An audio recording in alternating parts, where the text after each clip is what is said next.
د ډیوا قدرمنو اوریدونکو او لیدونکو د ډیوا خبري خبرونه پیل شول. ستاسو قرباني زه منازه شهید او زه نصیر کاکړ. نن د سهشنبه یا د 9 ورځ کال 2019 د جولای د میاشتې 10مه نیټه ده او د مهال وخت شوی دی په پاکستان کې د شپې لاس، په افغانستان کې 9:30 او دلته په واشنگټن ډي سي کې د ماسپښین 1 بجه ده. لومړی ستاسو پام راګرځوو د مهمو خبرونو سرټکو ته. د بلوچستان په مرکز کوټه کې په یو بمي چاودنه کې لږ تر لږه 4 کسان وژل شوي او تر 10 زیات نور ژوبل دي. چاودنه باچا خان چوک ته نږدې شوې. بل لور ته د پاکستان په راولپنډي ښار کې د یوې وړوکې پوځي الوتکې د راغورځېدو په پیښه کې لږ تر لږه 12 کسان وژل شوي دي. په وژل شوو کې د یوې کورنۍ 8 کسان شامل دي. او پاکستان وایي که امریکا په افغانستان کې د سولې او ثبات راوستلو څخه پام بلې خواته واړوي، افغانستان د سولې لپاره د امریکا خاص استازي زلمي خلیلزاد بیا له افغان صدر اشرف غني سره لیدلي او د سولې په اړه بحث ورسره کړی. سرټکي تاسو واوریدل. په دې خبرونه کې دا یو شمیر نور مهم راپورونه او موضوعات لرو. تاسو ته به وار په وار وړاندې کوو. زموږ سره ملګري اوسئ.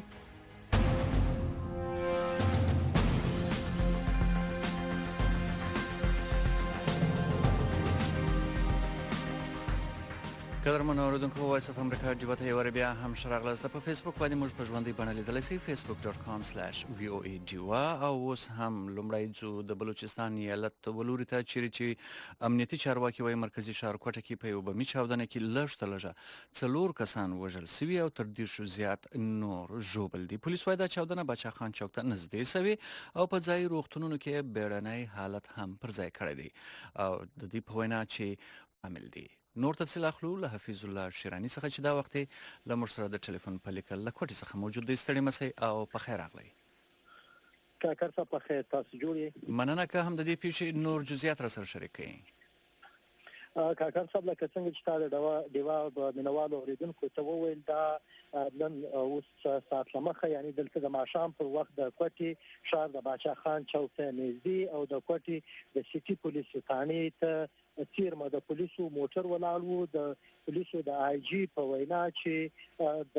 موټر سایکل کې ځای پر ځای کړل شوی چاودونکو موادو په نتیجه کې چې کومه چاودنه شوې د هغې په نتیجه کې دا وخت تر اوسه پورې 4 کسه وژل شوي او 12 کسان ټپیان شوي یا زخمیان شوي دي. ټپیان یې د کوټې سیول روغتون ته وړي چې هلته تر درملنه لاندې دي. د سیول هسپتال په وینا چې د 4 مړو جسدونه او 10 کسان هلته دوی ته وروړي او دا وخت درملنه روانه ده چې په هغه کې د 5 حالت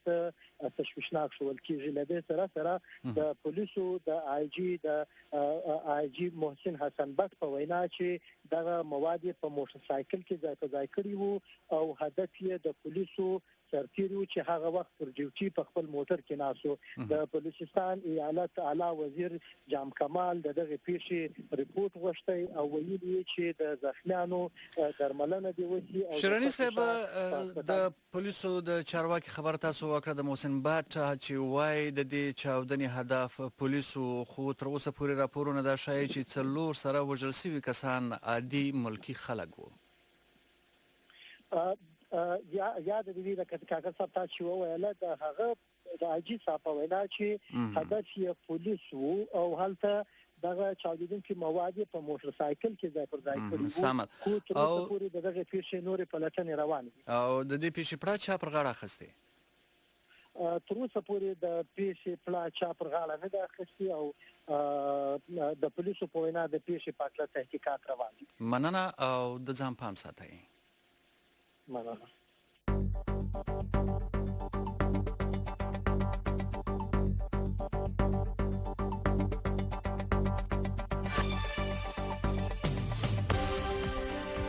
درنو عزتمن اوریدونکو، څنګه چې وړاندې مو تاسو ته په سرټکو کې ویل چې د پاکستان په راولپنډي ښار کې د یوې وړوکې پوځي الوتکې د راغورځېدو له امله په پیښه کې لږ تر لږه 12 کسان وژل شوي دي. په دغو 12 کسانو کې یوازې 8 تنه د یوې کورنۍ دي. تفصیلات یې تاسو ته راغونډ کړي دي رابعه پیر په خپل راپور کې. د پاکستان فوج کشنۍ تربیتي الوتکه د پنډۍ موهړه کالو په سیمه کې پر آبادی را پریوتو په نتیجه کې 15 فوجیان او 12 عام وګړي مړه او د 12 څخه زیات کسان ټپیان شوي دي. د پاکستان فوج د مطبوعاتي څانګې ISPR لاړه خبر شوی بیان تر مخه دغه فوجي الوتکه پر تربیتي پرواز و چې د پیښې ښکار شو. په پیښه کې 2 پایلټ لیفټیننټ کرنل ثاقب، لیفټیننټ کرنل وسیم، 3 نور فوجیان، نائب صوبیدار افضل، حوالدار امین او حوالدار رحمت مړه شوي دي. دغه کینګ ایر 350 الوتکه پر آبادو کورونو را پریوتو په نتیجه کې 12 عام وګړي هم وژل شوي دي چې پکې 2 ښځې او یو ماشوم هم شامل دي. د ځای خلکو وینا ده چې الوتکه پر 3 کورونو را پریوتې ده چې په نتیجه کې کورونو ته اور ولګېدو. د پیښې په اړه ځای خلک وایي موږ نږدې پر سړک وو چې الوتکه مې ولیده، هغه راوګرځېده. موږ فکر نه کوو چې را لکېږي به، خو الوتکه رایلسوه او دماکه وسوه او کورونو ته اور ولګېدو. په دغه پیښو کې مړه شوي یو خپلوایي زموږ د کورونو څخه 3 مړه شوي دي چې پکې 2 خوندي او یو ماشوم او د یو بل کور څخه 6 یو مړه شوي دي. د پیښې وروسته ریسکیو 111 او پاکستان فوج امدادي کاروایی شروع کړلې او په پیښه کې مړه تنان او ژوبل د پنډۍ هولي فیملی او فوجي هسپتال ته ولېږل شو. د هسپتال د ذریعو تر مخه ټپیانو کې اکثر حالت خراب دي. د پنډۍ ډیپټي کمشنر چودھری محمد علي رنداوا وایي एक unfortunate incident हुआ है तकरीबन 2:30 बजे 2:40 पे उस समय دغه بده پیښه شاوخوا 2:30 بجې مخې ته راغله. دوی زیاتوي چې امدادي کاروایی تر سره رسولې او هڅې کوي چې ټپیانو ته هسپتالونو کې اسانتیا ورکړي شي. دا لومړی ځل نه دی چې فوجي تربیتي الوتکه راغورځېدلې ده. د تیرو 2 کلو راهیسې یو شمېر دغه شان پیښې مخې ته راغلي دي چې پکې پایلټ مړه شوي دي. روان کال جنوري کې د بلوچستان مستونګ ضلع کې د یوې فوجي تربیتي الوتکې را پریوتو په نتیجه کې پایلټ مړ شوی و. کال 2014 جون کې پېښور ایربیس باندې لینډینګ په مهال فوجي الوتکه تباه شوې وه چې په پیښه کې 2 پایلټ مړه شوي وو. 4 کاله وړاندې په کال 2015 کې یوه بله فوجي الوتکه د پیښې ښکار شوې وه چې پکې د پاکستان لومړۍ ښځه پایلټ مریم مختار هم مړه شوې وه. رابعه پیر، وایس اف امریکا، ډیوا ریډیو، اسلام آباد.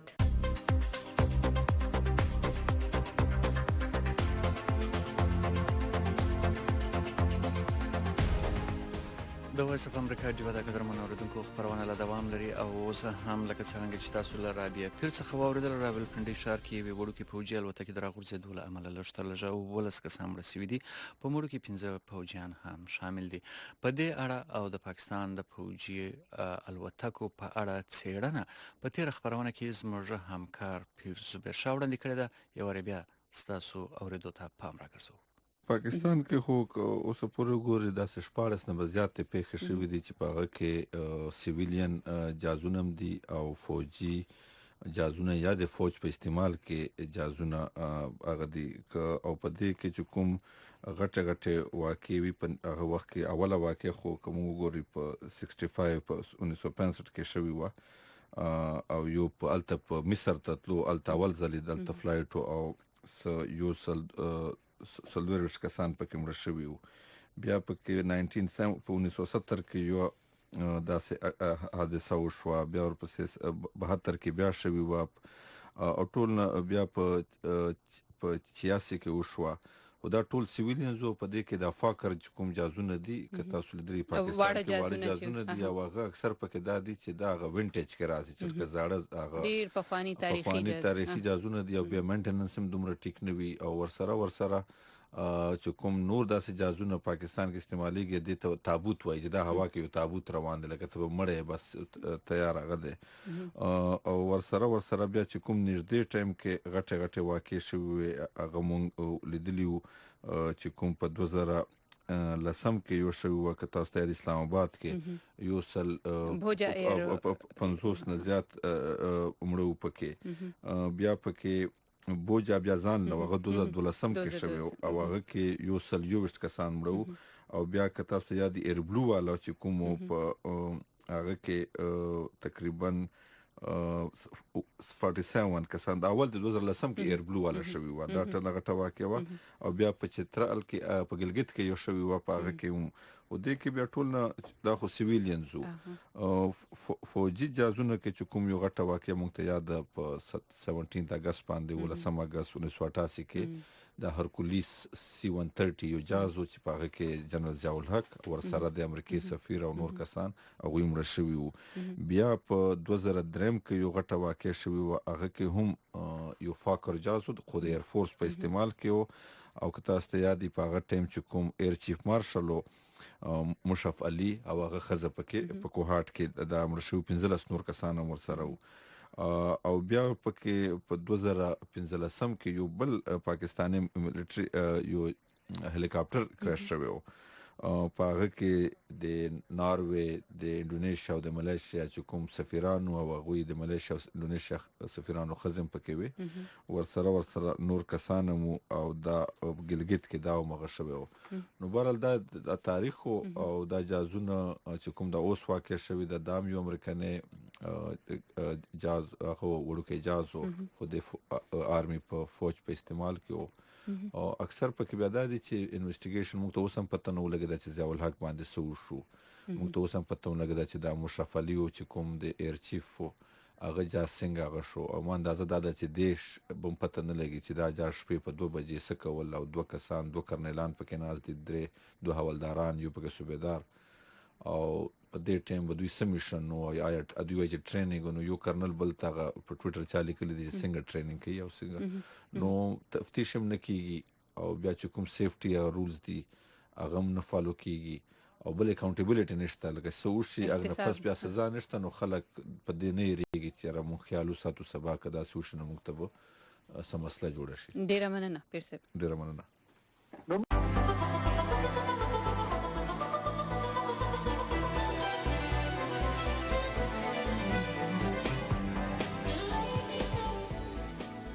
قدرمنو اوریدونکو د مهال زو یو بل مهم راپور ولور ته چې هم د ماشومانو د تعلیم په اړوند دی چې په قبایلی ضلعو کې یا په خوانیو قبایلی سیمو کې د مهال اتل لکه ماشومان دي چې د سکولونو څخه بهر دي دوی ته د سکولونو اسانتیاوي نشته او سکولونو ته هم نزي نو تفصيلات یې تاسو ته راغونډ کړي دي او په دې کې د زینو چارواکو سره او سیډونکو سره خبري هم شوې دي حمید الله تاسو ته وړاندې کوي د پښتونخوا د ثانوي تعلیم محکمې چارواکي وایي د زرو شمیرو تر مخه په پښتونخوا کې په شامل شو ضلعو کې کل تانتلونکو ماشومان شمیره 8 لکه ده خو وايي په پښتونخوا کې د سکول نه بهر ماشومان کر شمیره 13 لکه دي او د محکمې سیکریټري ارشد خان وایي هغه د وجه زموږ 8 لکه ماشومان او سکول موږ چې دنه باقاعده سنسس کړی دی ما څنګه تاسو چې یو ماشوم لیست کړی دی بیا مو زموږ کوم د انسټیټیوټ اف مینجمنت ساينسز IMS هغه ته ویلي چې دا ډیټا تاسو والے دا تاسو انټر کړئ دا تاسو انالایز کړئ هغه بیا 15 شپږ میاشتې مطلب ټیک ټاک دا هغه کوم سکالرز دي کوم ریسرچرز دي هغه 15 شپږ میاشتې کار کړی موږ ته خډې شروع کړو هغه بیا د ریپورت سره مخې ته راغلي دي او دا ریپورت دا وایي چې کم ایج سونه ماشومان چې دنه په KP کې اوټ ارشد خان اویل په شامل شو ضلعو کې دوی بیا د شمیره د سره کوي وایي د سکول نه بهر هر ماشوم د با یو یونیورسل نمبر ورکول کیږي دا سبا د ماشوم هلک یا جنې کې د سکول نه بهر وي او کدنه دا به ورکیږي نه دی وایي سخکال په شامل شو ضلعو کې با د مدني ټولنې د تنظیمونو په مرسته سکول ته راوستلو منصوبه پیل کړی شي کم ځکه چې ماشومان هم ته معلوم دي دغه کې دوه ماشومان دي سکال فاټه کې چې نو ساينس وکړي چې تاسو لار شي دا ماشومان سکول ته راوړي هغه کې دا د هر ماشوم ته یو یونیورسل نمبر ورکړي هغه په سکول کې د بهر دی چې یو ماشوم ته یو نمبر میلاو شو چې هغه کم ځکه په سکول کې یا د NGO سره یا د CBO سره ريجستره شو زموږ کمپیوټر ته به موږ ته وایي چې دا نمبر الګ یا جنۍ دا پلانې سکول کې ريجستره شو دا څنګه چې اوس په الیمنټری سیکنډري ایجوکیشن فاونډیشن کې دا ډبلینګ شوی دی ګوز دغه شوی دی دا به فار ایور بنشي هغه نه بعد موږ ته دا پته لګي چې رقم ماشوم کم ځکه دی او هغه په سکول کې دی که بهر دی خو یو کمپټیشن دا بنئ چې سړی به وایي ما 15000 فیس دی نه موږ به اوپن دا کوو چې د فرض کوو پلانې کې سکول نشته هغه کې 200 ماشومان اوټ اف سکول دي یو سړی د ماشوم ته سونه پیسو کې دی ایجوکیشن کول شي هر سړی د خپل پروپوزل سره راځي او بزان خېږي د ماسه دا کمپټنسي د دونه ټیچرز دي دونه د ما کار دی خو د محکمې وزیر ضیاء الله بنگش وايي دوی په شامل شو ضلعو کې هر سکول تدلون کې ماشوم د پاره میاشتنې وظیفې اعلان هم کړی دی اور بیا کوم شومان سکول نه بهر دي هغه لپاره مکمل لا پلانینګ سره مدار رواني تغیر پر سټاپند مو اعلان وکړو ځکه څنګه تاسو باندې څه قبایلی الله خو یو غربت یو ډیر غټ حواله پکې نو ورې کې منتي سټاپند شو کا شو سکالرشپ شوي اور بل دا څنګه انوایرنمنت د زړه لګ برابرو څنګه شومان مسکول تر اټریکټ وي راش کې تاسو هر قسم فیسیلیټیز اویلیبل دي د انسان لاس ته هغه سرازي چې صحیح کړي تاسو هم بدلون راوستئ شئ تاسو هم بدلون راوستئ شئ تاسو هم بدلون راوستئ شئ دا ټول په یو وخت کې عادي خلک وو خو د نورو په ژوند کې یو لوی بدلون راوسته که هغه وړوکی وي او که غټ تاسو هم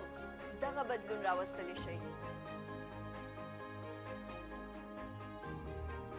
بی بی شیرینا د هفتې و ورځې د پاکستان په وخت د سهار 8:30 نه تر د 8:30 بجو پورې کتلې او اوریدلې شي.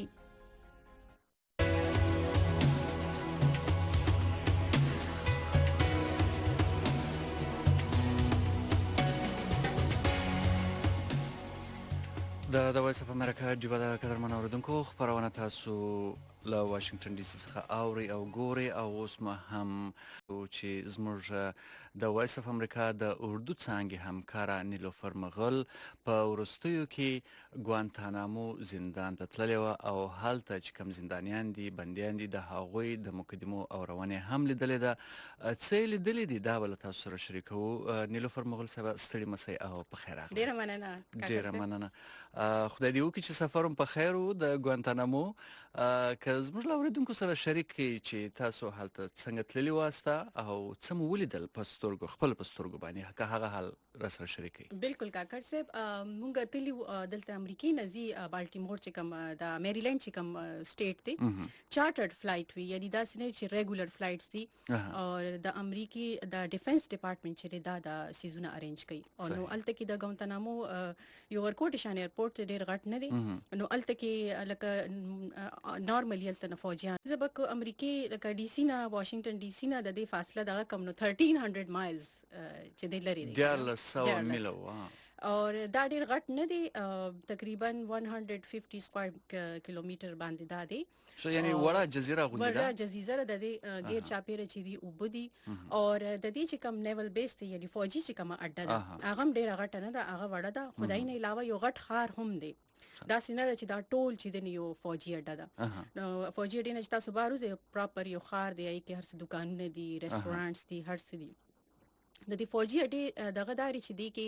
تقریبا 2000 کسان دي د ټیم کې فوجیان آی کې افسران هم دي اور 40 د ټیم کې یعنی سلويخ چې دي نو هغه ډیټینیز دي قیدیان دي اور دا به تاسو هم چې لکه د کې هم پاکستانیان هم شته او د ټیم کې دا پری ټرایل چاله چې زتلې او ما دا یو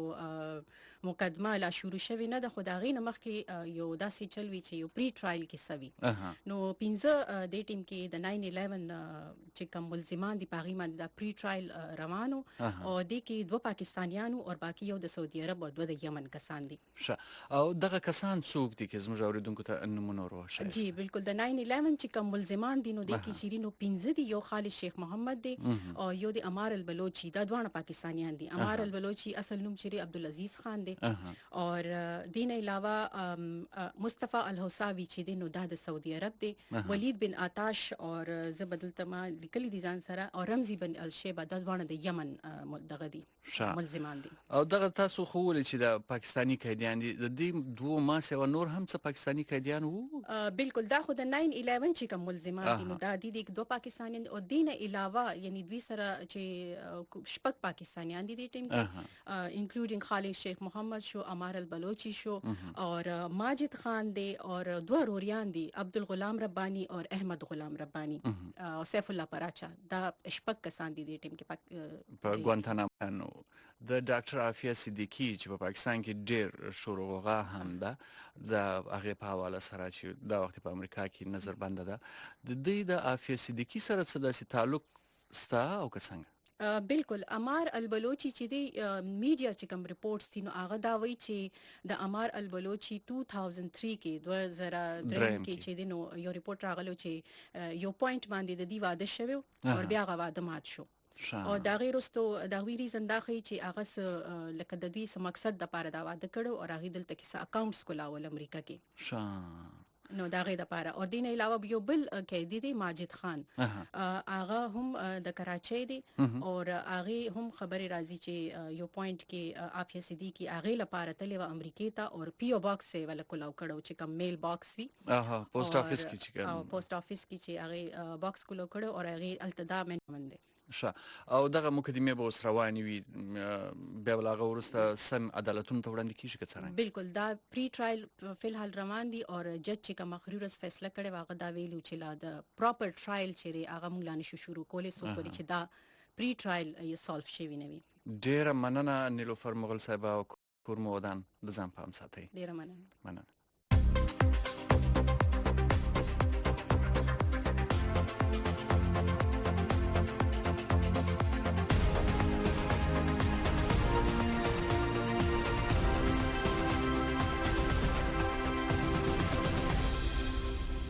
عزتمنو اوریدونکو خبرونه دوام لري او د مهال هم یو بل مهمه موضوع ولوري ته زو چې د پاکستان د بهرنیو چارو وزیر شاه محمود قریشي ویلي کچيري امریکا افغانستان کې د سولې راوستلو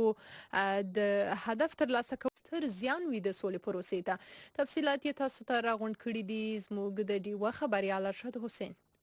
د پاکستان د بهرنیو چارو وزیر شاه محمود قریشي ویلي کچري امریکا افغانستان کې د امن او ثبات راوستلو د مقصد ترلاسه کولو په محل کمبل اړخ ته مشغوله پاتې شي نو دا به یو ستر زیان ولري اسلام آباد کې د خبريالانو سره د خبرو په محل د شاه محمود قریشي وینا و چې وزیر اعظم عمران خان د طالب مشرانو سره لیدنې ته لیوالتیا خوده ده او زموږ حسد چې د خواهش ته عملی جامه واغوستل شي تیرونه واشنگټن ته د خپل سفر په محل وزیر اعظم عمران خان ویلي چې هغه به د طالب مشرانو سره لیدنه کوي او هغوی به افغان دولت سره د سولې خبرو ته آماده کوي د وزیر اعظم عمران خان د دې خبرو وروسته په قطر کې د طالبانو د سیاسي دفتر ویان سہیل شاهین ویلي چې کچره پاکستان هغوی ته د پاکستان د تک بلنه ورکړه نو چمتو دي چې پاکستان ته ولاړ شي د بهرنی مقصد بداوي چې هغوی بین الافغاني خبرو ته چمتو کړي شي خو طالبانو د ورایا واضح کړي چې هغوی به تر هغه د افغان دولت سره نیغ پنیغه د سولې خبرو ته کې نني تر سوچ امریکا د افغانستان څخه د ټولو بهرنی ځواکونو د وستلو مهالويش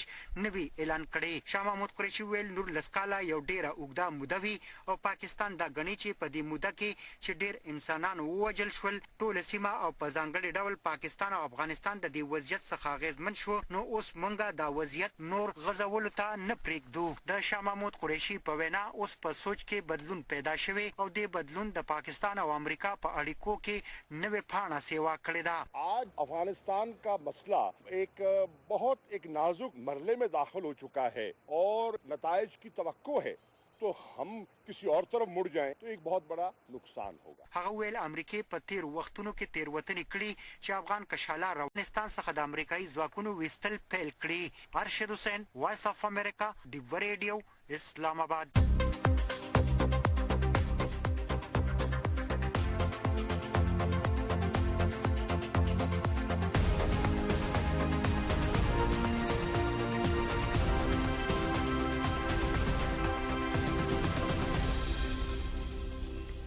درنو قدرمنو اوریدونکو د مهال زو یو بل مهم راپور ولوري ته چې د یوناما یا د ملګرو ملتونو کومه اداره چې د هغه خپل په تازه راپور کې ویلي دي چې د 2019 کال په وړاندې او شپږو میاشتو کې تر اوسه پورې د 600 څخه هم زیات کسان یعنی ولسی وګړي افغانان وژل شوي دي او خپل ژوند یې له لاسه ورکړي دي نور تفصيلات پکې راغونډ کړي دي تاسو زموږ همکار مجاهد جواد ملګری ملتونه وايي د طالبانو تر ولکې لاندې سیمه ډول تیرای کیږي دا خبره د نهي سیشنبه پورس د ملګرو ملتونو د عمومي منشي مرستياله امینه محمد د بشري حقوقو په اړه د یو راپور د خبرېدو پر وخت وکړه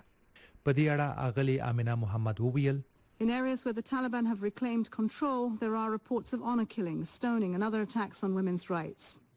د افغانستان په هغه سیمو کې چې طالبان د کنټرول دعوه کوي هلته د غیرت په نامه د خزو وژنې د هغوی سنگسار او د خزو په حقوقو باندې د نورو تیرو راپورونه راغلي سولې امنیت او اقتصادي ثبات بیرنۍ اړتیا ده د بشري حقوقو په اړه د ملګرو ملتونو د ادارې لخوا په دغه راپور کې راغلي دي چې په افغانستان کې د ناامنۍ له امله زیات خلک بیکوره شوي دي. امینه محمد وایي د دې کال په لومړیو 5 میاشتو کې د جګړو له امله تر 1 لک زیات کسان بېځایه شوي دي او موږ په دې هم پوهیږو چې د بېځایه کېدو له امله په هر ځای کې د جنسیت په راپور کې راغلي دي چې په افغانستان کې په لومړنیو 6 میاشتو کې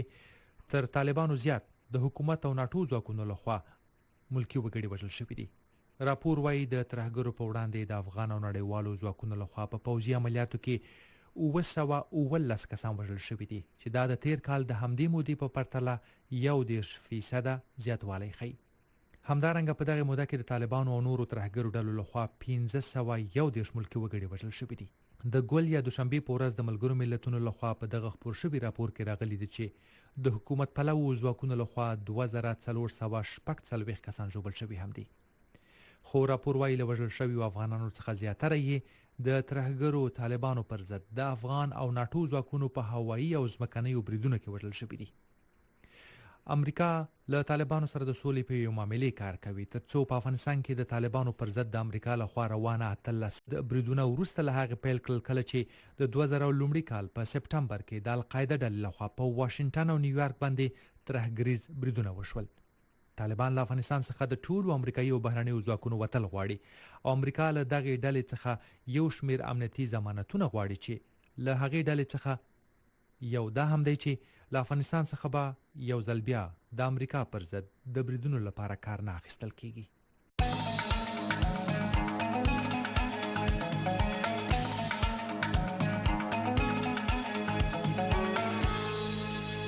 وایس اف امریکا جبه د قدرمنو اوریدونکو خبرونه لا دوام لري او اوس هم ځو د اسلام آباد لوري ته چې د پاکستان د مالیې مرکزی ادارې یا FBI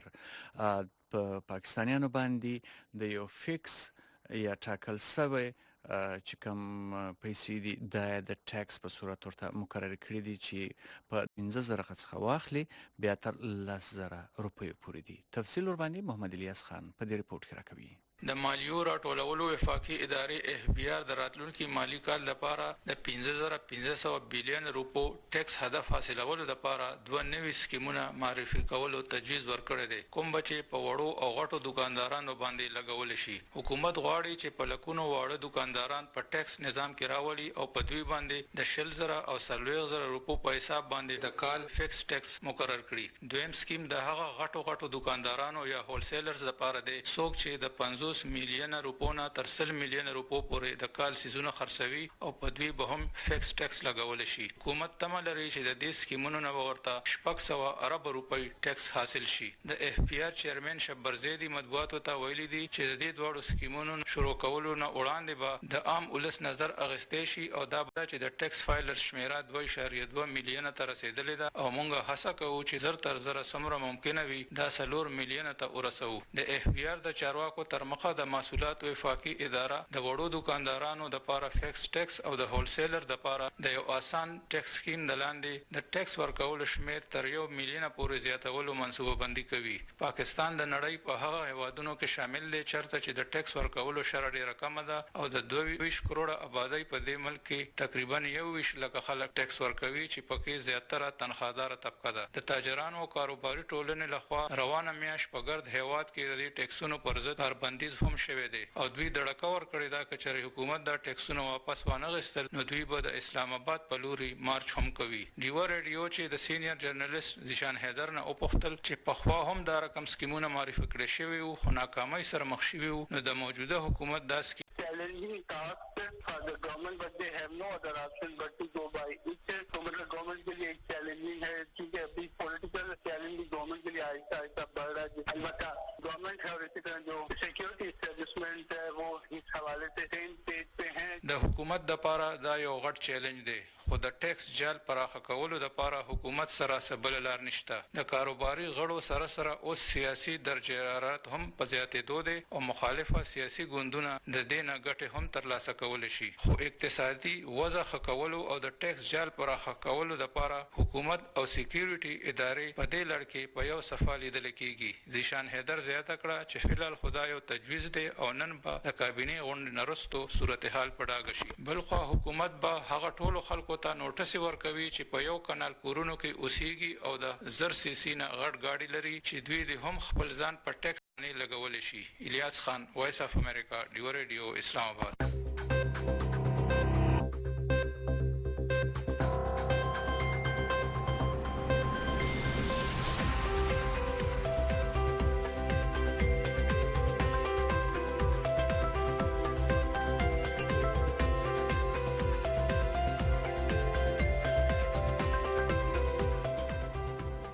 د وایس اف امریکا جوړه قدرمن اوریدونکو او زه هم د خیبر پښتونخوا ولوري ته چې په مردان کې حالت تعلیمي بورډ خپل نتیجې اعلان کړې دي چې پکې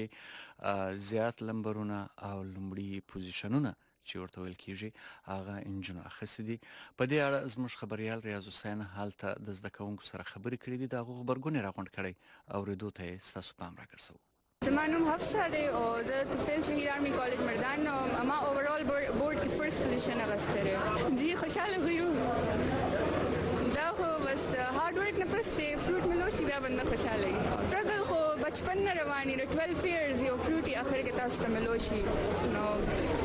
دا یو لکه 1 ایئر یا 2 ایئرز رزلټ نی دا چې بالکل بیس نه بنده سټرګل کوي ډیټرمینیشن ای بګي او یو کنټینیوټي هغه نه پس داسې رزلټ راځي. انشاءالله ډاکټر سټڈی باندې فوکس کې او ستاسو چې کوم ډریمز دی هغه اچیو کې مور پلار کې هغه فیمیل زګوري کوم چې په های پوسټ دي دا چې راغي بچی ما هغه پوسټ ته رسیدلی شي. زه سټوډنټ یم د پېښور ماډل ډیګري کالج ګرلز مردان او زما فرست پوزیشن دی په جنرال ساينس ګروپ کې. سټډیز ډیپند کوي ستا په کار باندې چې څومره کار وي هغه عمره انسان ټایم مینیج کوي سټډیز لا نو هغه سچويشن مطابق د حالات ته ګوري چې څومره تاسو سره کم ټایم وي او عمر سټډیز زیات پکار وي چې زیات ټایم وي نو هغه عمر سټډیز لا نورم توجه ورکړي چې کوم تا د پته چې کوم سبجیکټس کې وی کې نو تعالی پکاري چې د فرست هغه سبجیکټ ته توجه ورکړي. بیا چې کوم وی چې کوم سبجیکټس کې ډېر زیات تکړه مې نو هغه سبجیکټس له ډېر توجه پکاري. بعضي انسان هغه ویک سبجیکټس لا ټایم ورکړي ډېر کوم چې اصل سبجیکټس وي هغه ته پاتې شي. ما کوشش وکړ چې زه سی اس ایس ایگزام ورکم مخکې پولیټیکل ساينس کې اډمیشن واخلم نو هغه ته کافي سټډي کول پکاري چې زه سی اس ایس ایگزام ورکم نو مخکې ان شاء الله اسسټنټ کمشنر افیسر جوړېدل غواړم. زما نوم عائشه اشفاق دی. زه غزالي کالج نه یم. زما مارکس 1007 دي. زه ټول نه زیات شکر الله پاک وباسم. بیا خپل پیرنټس ټیچرز ایزدنه سپورټ کړم او ان شاء الله د څنګه زه نور مهنت کوم چې مخکې لاړ شم او ان شاء الله زه هم چې ډاکټر جوړ ان شاء الله خو یم ډېره نه دی پکار چې موږ باندې ډیپند کوو موږ انډیپندنٹ یو او ان شاء الله مطلب ټول له پکاري چې خپل سبق وي او خپل سجوړ شي. دي زما مهنور نیم دی د غزالي کالج نه یم او انجینیرینګ کې مې 3rd پوزیشن ده نو دا څه خاص ګارانټي نشم مارک کړی مې دی بس لکه څه ټایم کې ټایم مې لوټ بس کار او څه احساسات لري څومره خوشاله ډېر زیات سپیشلی ګرلز لپاره چې تعلیم د چې نو جاری وساتي او ځکه چې څنګه چې زما ملګري اوس وی کنه چې جنکه چې نو زیات په بل باندې ډیپند کوي چې تعلیم کې انډیپندنٹ شي خپل ګول وته معلوم شي.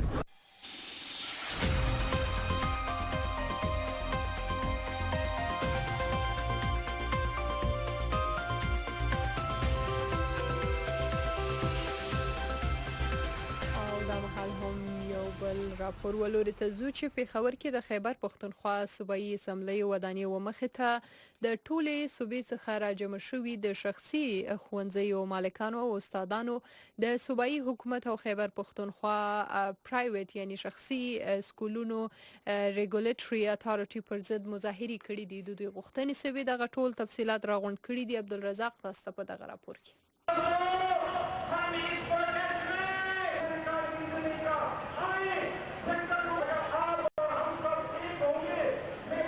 زمانو مکر رزاق ته د هوپ صوبایي صدر یم. هوپ د پرایویټ سکولو تنظیم دی. دا مظاهره کوم د پیاساره غیر قانوني نوټیفیکیشن دی دای خلاف دا مظاهره او دې سکولونه سیل کوي، په سکولو باندې چاپې لګوي، د سکولو په سوشل میډیا باندې تذلیل کوي. دا ووچر والا چې کم دي پیسې بند دي یا پیسې نه ورکوي. دا یتیمانان ماشومان دي، غریب ماشومان دي چې هغه فیس نشي ورکولی. دا پرایویټ سکول والا خپل ځان سره داخلوي نو حکومت والا 500 روپۍ فی ماشوم ورکوي. 1004 سکولونه دي په ټول صوبه کې، 75000 ماشومان دي، 500 روپۍ فی ماشوم دي 18 میاشتو چې پیسې نه ورکوي. دا تقریبا 1 ارب 80 کروڑ روپۍ بندي دي د سکولونو والا. موږ چې دا پیسې د دې ته ریلیز کړي چې هغه ماشومان دوباره سکول ته راشي. ان شاء الله تعالی چټیانو نه پس به موږ غیر مهینه مدت لپاره به سکولونه بندو او سکول باغ ټایم پورې بندي چې څو پورې مطالبات نه مني. زما نوم د امان الله او د ډسټریکټ ډیرلور نه راغلم. الته ایز ا پرنسپل ډیوټي ورکوم. کوم چې سټریټ چلډرن آوټ اف سکول هغه د خلکو سروې کړی د خپل باندې حکومت او موږ له راوستري نه موږ په چا بس تلیو دی موږ ته مینت کله موږ ته انکار کړی چې موږ دا ماشومان نشو اغسته. موږ لا ول موږ سره اګریمنت را سره باقاعده کړی دی او دا اوس پورې دی دغه سیډا چلا کول کې موږ خپل پیمنٹ نه راکې. پرس کا پرې 20-25 ورځې کې موږ دا مسله حل نشو نو ان شاء الله زه په خپل باندې د دیر نه چې زما سره کوم ماشومان دي د ایف د اقرا پر تعلیم متسکم تحت کړه کوم اډمټ دي هغه له خپل خرچه باندې گاډي کوم او د هغه څومره پیرنټس دي مشران دي هغه بزان سره ولم او د ام ډي اپس کې باچوم چې دلته به تمن کلاس اخلو او ټول پیسې ورکوا. زما جی ظفر اقبال نوم دی او زما تعلق پېښور سره دی خو زه د آل پرایویټ پارټنر سکولز چې کوم دي د کې پی کې صدر یم. مشکلات دا دي چې کتابونو والا مونږ ته په لاره کې ولاړي دوم بېدتي کوي، یونیفارم والا ولاړي، بوټانو والا ولاړي، د چوټیانو نه مخکې زموږ بعضې سکولونه بند شوي دي. صرف او صرف د دې وجې چې مالک مکان چې کوم دی هغې ته تاله لګولې ده او سکول هغه کولاولی نه شي. اوس دا چوټیانې ختمېږي بیا هغې ته دا غم دی چې موږ به څه کوو، دا سکول به زه څنګه کولاوم. موږ اپوزیشن سره ملو شوي یو، موږ د حکومت ایم پی ایس سره ملو شوي یو، موږ د حکومت وزرا سره ملو شوي یو، د هغوی مشرانو سره ملو شوي یو. صرف او صرف بس دا راته وایي چې انشاءالله ستاسو مسلې به حل شي، ستاسو مسلې به زه حل کړم. نه زه دا حیران یم چې دا مسلې دی جوړوي ولې چې دوی به حل کوي. په کار خو دی چې اټو مسلې وی نه، خو چې بیا راشي په کار موږ سره کښېني د دې یو خپله کمیټي جوړه شي او هغه زموږ تحفظات یې هغه حل کړي او د دې چې تحفظات یې هغه موږ لرې کړو که نه. 13 هفته د پاکستان پخوانی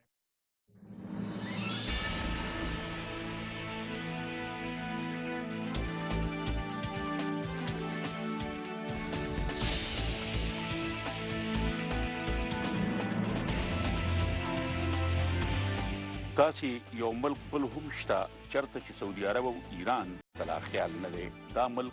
افغانستان دی او یقینا چې د دې دواړو ملکونو د تربورولۍ د لاسه غیر محکم افغانستان به د غربي دنیا سرخوږی نور ډیر زیات دي. امریکایي او بهرنۍ میډیا پاکستان او افغانستان ته څنګه ګوري؟ وړاندې کوونکی مختار خلیل، ځای VOA ډیوا.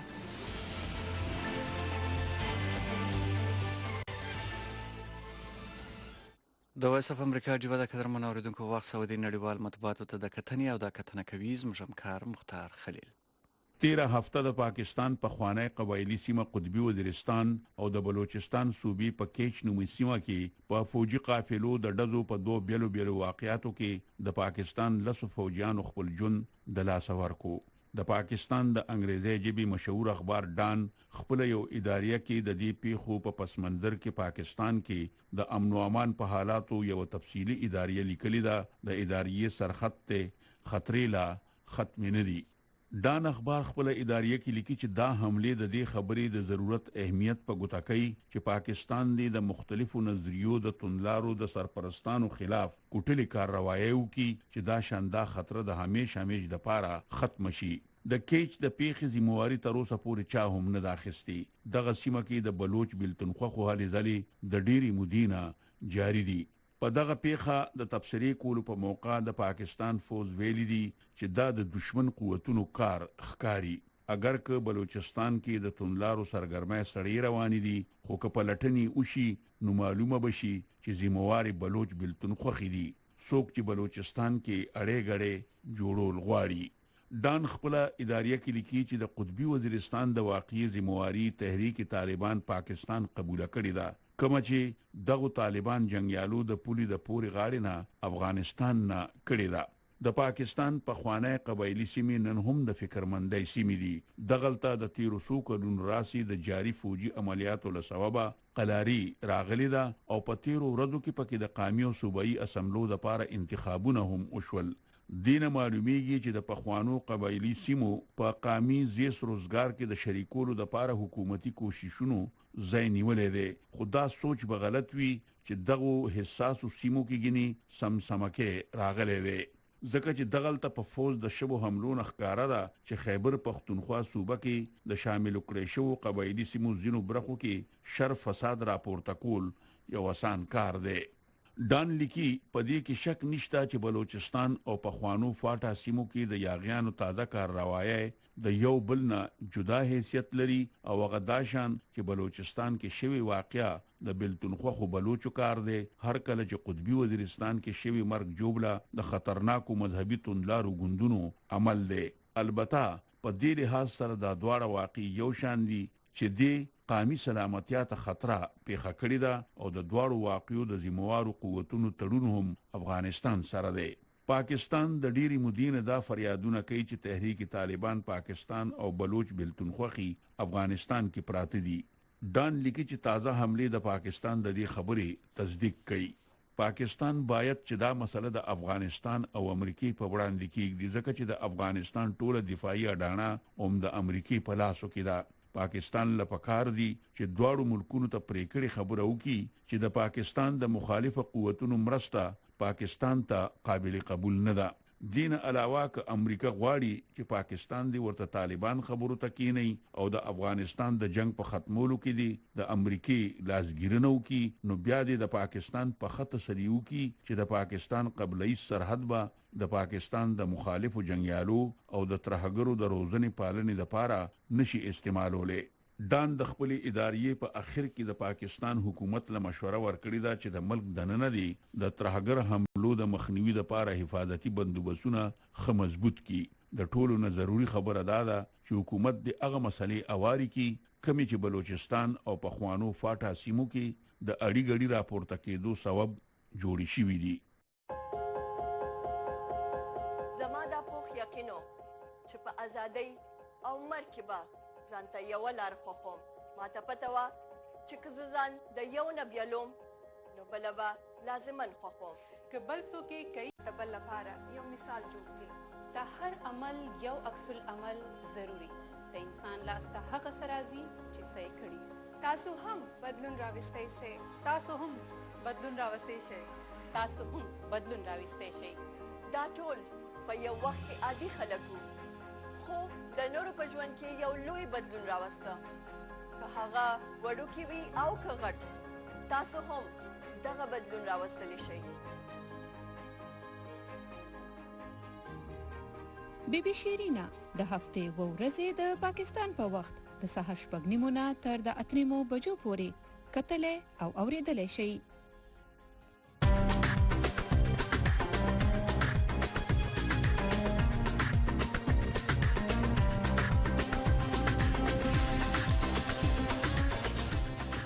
درنو عزتمن اوریدونکو اولیدونکو د مهال یو بل مهم راپور ولوري ته زو چې هم د خیبر پختونخوا په اړوند او د خیبر پختونخوا بیلین ټری پروژې وړاندې هم د نیوکو لاندې و خو نن د ایکسپریس ټریبیون ورځپاڼې لمخه لیکل شوې دي چې په تیر کال کې په لکونو ونې سوځېدلې دي او د ځنګلاتو محکمې مشر ډیوه ته ویلي دي چې په ځنګلونو کې د اور لګېدو پیښې عمومي وي خو د خیبر پختونخوا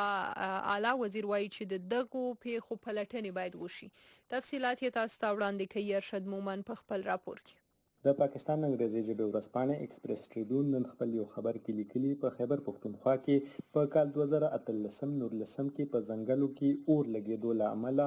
1.2 میلیون ونې سوځېدلي د کومې له وجې چې د 1.2 میلیون روپو زیان اوښتی دی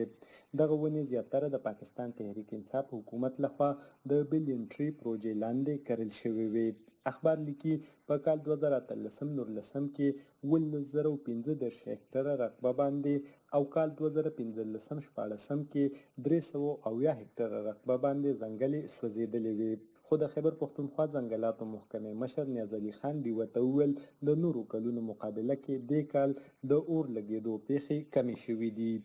نو دا د تیر کال نه کم لګېدلي دي، خو په دې کې زموږ د بلین ډېر مینیمم لکه نقصان کیږي. او د پارکس که تاسو ګورئ نو په ټوله دنیا کې، په امریکا کې، په جرمني کې، په استرالیا کې، په برازیل کې، په ټوله دنیا کې ورونه لګي او هغه په میاشتو باندې. د ځنګلاتو یو ماهر د نوم نه خولو په شرط ډیوه ته وویل د کرل شوي بوټو رقبه باندې د قدرتي ځنګلاتو مقابله کې د اور لګېدو امکان کم وي او د بلین ټری پروجیکټ ونو په اور سوځېدل شکونه راپورته کوي. د اور لګېدو پیښو په اړه د خیبر پښتونخوا اعلی وزیر ویلي د دې پلټنې به کوي. نے بات کی وہ आग के हवाले से बिल्कुल उस पर हमने एक कमेटी बनाई है, बल्कि प्रॉपर्ली उसकी नोटिफिकेशन हो जाएगी. उसको भी हम देख रहे हैं कि ये आया डिपार्टमेंट की कोताही है या किसी ने कसदन की है या क्या मामलात है. د پاکستان تحریک انصاف حکومت د بلین ټری پروژې شروع په کال 2015 کې د خیبر پښتونخوا نه کړې وه او د دغه لګښت اندازه 150 میلیون ډالر لګول شوی و. دا پروژه اوس ټول ملک ته غځول شوې او تیر کال د پاکستان وزیر اعظم عمران خان د 10 بیلیونه ونو کرلو هدف ټاکلی و. پاکستان په رقبه د ځنګلاتو کچه د ګاونډي هیوادونو نه کمه ده. هند کې 60% رقبه باندې ځنګلات دي، ولې پاکستان کې په 3% رقبه باندې ځنګلات موجود دي. ماهرین وایي دا رقبه د لرګو قاچاق کوونکو او د اور لګېدو زیاتېدونکو پیښو سره د موسمي بدلون مخه نیولو توان نه لري. ارشد مومند، وایس اف امریکا، ډیوا، شب قدر.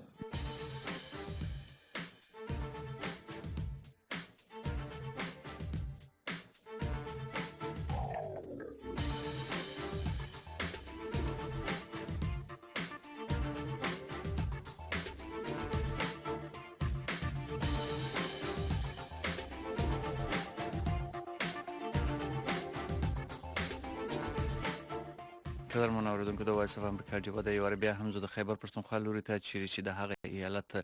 تر ټولو زوړ پوهنتون یعنی د پېښور پوهنتون سږکال له مالي مشکلاتو سره مخ دی او په دغه مشکلاتو کې یو بله مسله دا هم ده چې د پخوانۍ عملیې چې کم پنشن دی یا د تقاعد وروسته چې کومې پیسې ورکول کیږي هغه هم ورباندې پاته دي. تفصیل راکوي سادیه قاسم شاه په دې رپورټ کې. دا خبره ده چې کته کال موږ د پبلک سېکټر کوم ډیولپمنٹ د یونیسکو هغه ورال بچو ګورو نه 15 اربونه ایو کم 15 اربو ته راغلي دی او چې کوم ډیولپمنٹ ګرانټ دی هغه 15 اربو روپے نه ایو کم 10 اربو روپے ته راغلي دی. نو یو خدا اچ سی پیراډایم دا او چې کله د خپل پېښور یونیورسيټي خبرو کوم نو تیر کال چې کوم زوم ایکسپیکټډ فلو وا د اعلی تعلیمي کمیشن طرفنا هغه 1450 میلیون وا تقریبا تاسو ویل شي چې یو اربع سلويست کرور خو موږ سره غلې دی تقریبا تاسو ویل شي 250 میلیون روپے تقریبا تاسو ویل شي چې 1 ارب 25 کروڑ نو تقریبا موږ ته 15.5 کروڑ 155 میلیون موږ ته ډیفیسټ موږ ته تقریبا 16 کروڑ روپے تاسو ویل شي چې موږ ته اچ سی طرفنا نه دی ملو شي. نو په دې لړ کې تاسو دا وایم چې دې ټایم موږ چې کوم د پنشن میزانیه د پېښور یونیورسيټي کې تقریبا 1 ارب روپے ته ورسیده او تیر 2 کالونه پېښور پوهنتون انتظامیه د یو طرف نه یا بل اړخ نه یا موږ اپریشنل کټ کو موږ ایگزامینیشن فیس چې کوم هغه دی ریس کړی دي نو دا غي د وجه موږ څنګه صورتحال خو اوس دې ټایم کې د دې میاشتې چې کوم اول میاشتې د روان نوې مالی سال دې چې موږ ته 222 میلیونه پکارو تقریبا تاسو 22 کروڑ روپے خو موږ ته چې صرف 8 کروڑ روپے راکړي او موږ سره خپل چې دی هغه تقریبا تاسو ویل شي لږ د سیاست چې کوم جاری هغه دی پیسې موږ سره تقریبا 8 کروڑ دي نو دې کې هم موږ سره د 8 کروڑ روپے تاوان دی یا نقصان دی او ډیفیسټ دی چې کوم د پاره په موږ روان چې کوم د غټ اختر تنخواهانې دي تاریخ کې وکاله ځلی چې موږ د خپل ملازمین چې کوم دي کوم موږ ویلي شو چې کوم هاي رینک دي آینه به موږ ریکوزیشن او سبسيډي کې دي چې موږ کټ کو لکه چې سبب دا سلیپي به جوړیږي او یکم ته به تنخواه ورکړې کېږي. نو افسرانو نه به دا مطلب دا کوټې په پیل ځل کېږي په پېښور پوهنتون په تاریخ کې. یونیورسټي دا وخت سخت مالی مشکلات سره مخ ده او آیا بیا د دې آیا یره شته چې په د دې حل به څنګه راوباسئ؟ آیا تاسو به د سټوډنټانو چې کوم فیس دی هغه به زیاتوئ که څه به کوئ؟ نه دا سټوډنټ طرف ته خو موږ نه ځو. تاسو ته تېر کال حالات هم پته دي، صفا خبره به کومه. غټه ستونزه موږ ته دا ده چې دې ټایم موږ سره 1500 پنشنران دي او موږ سره بدقسمتي دا ده چې تقریبا 14 کالونه 2005 نه موږ ته دا صورتحال را روان دی چې کله هم حکومت وفاقي حکومت پنشن کې اضافه وکړي. مثال حکومت 10% انکریز کوي نو که مثال 60 کروڑ روپے هغه ټایم پنشن نو په 60 کروڑ کې 6 کروڑ روپے ماته اضافي پیسې لدی ملاو شي.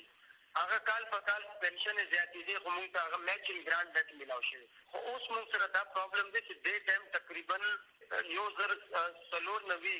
ملین روپے تقریبا تاسو ویلی شئ چې 1.10 کروڑ پنشن زموږ اکاؤنٹ رسیدلی دی چې کوم زموږ دې کال نه فورکاسټډ دی. نو دې مطلب دا دی چې صوبایي او وفاقي حکومت ته پکار دي چې موږ مالی طور ته مرسته وکړي او مرسته ولې وکړي چې تاسو فیسونه ذکر وکړو. فیسونه خو زموږ 10% دی، یعنی که موږ د پېښور یونیورسټۍ 4 ارب روپۍ بجټ دی نو 4 ارب روپۍ کې صرف 40 کروڑ روپۍ موږ ته فیسونه نه راځي. نو تاسو دې نه اندازه کوئ چې که فیس یو یونیورسټۍ په دنیا کې په فیسونو باندې نه چلي. او هیلث او ایجوکیشن تعلیم او صحت دوه داسې سیکټر دي چې هلته حکومت پیسې لګوي. خو افسوس دا دی، افسوس دا کومه چې وفاقي حکومت دې ځل په خپل بجټ سپیچ کې وویل چې دا ون اف دی هسټوریکل بجټ دی چې موږ ایجوکیشن ته دومره ریز ورکړی دی. حالانکه هغې کې ما تاسو ته څنګه مخکې وړاندې وویل چې هغې کې دومره کټوتي شوې ده چې هغې کې موږ په یو مت کې چې دی تقریبا تاسو ویلی شئ چې تقریبا 19 اربه او په بل مت کې شپږ نو 22 ارب روپۍ کټوتي شوې ده. په دې ټایم موږ ته اساسي اړخ نه ریکرنګ بجټ پکار دی چې موږ ته ون ټایم وفاقي حکومت یا 1.5 ارب روپۍ راکړي چې موږ په انویسټمنټ وکړو. موږ دا چې کوم پنشنرز دي 1500 چې دا هغې پنشن موږ ورکړی شو. ډېره مهرباني د وایس اف امریکا ډیوه سره خبرې کولو.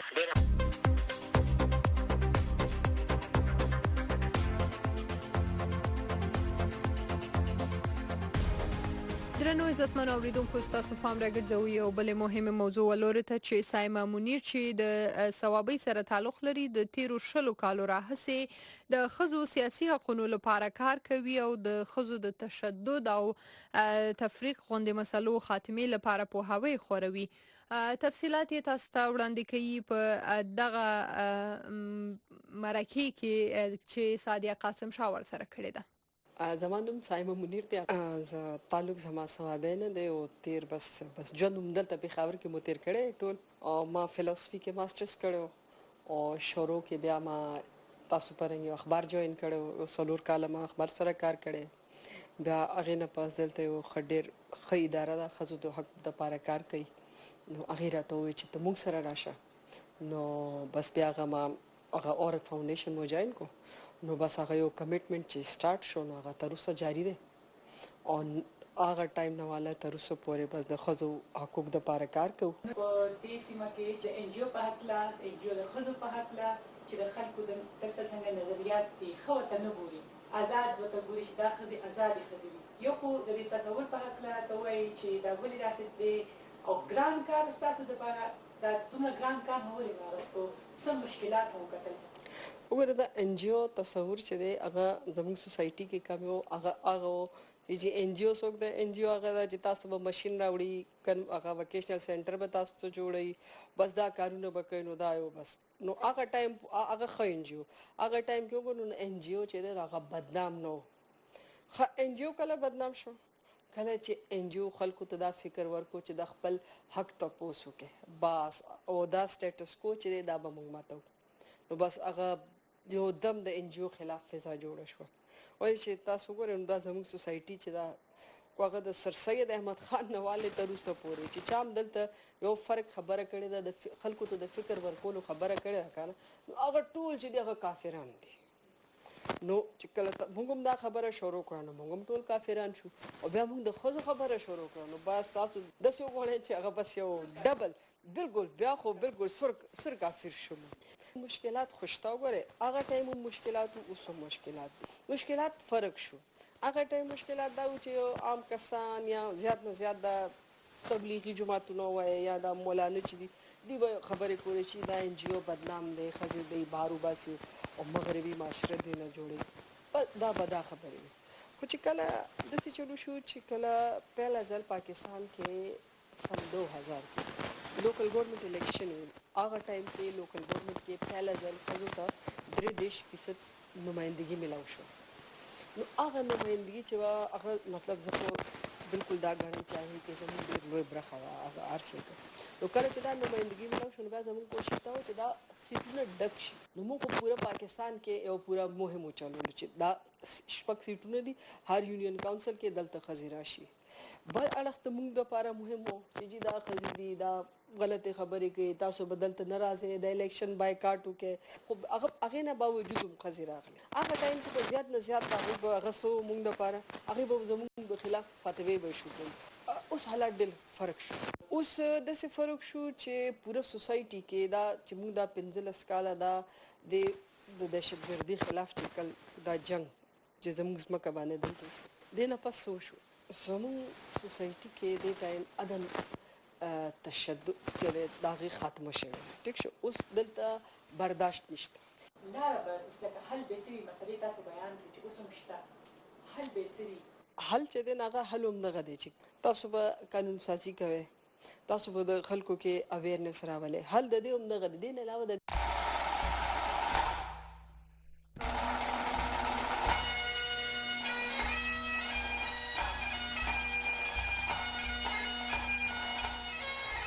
د جیوا قدرمنو لیدونکو خبري خپرونه هم په دې ځای پای ته ورسېدل د دې خپرونې وروسته به تاسو د ډیوا ډاکټر خپرونه د مجاهد جواد سره اورئ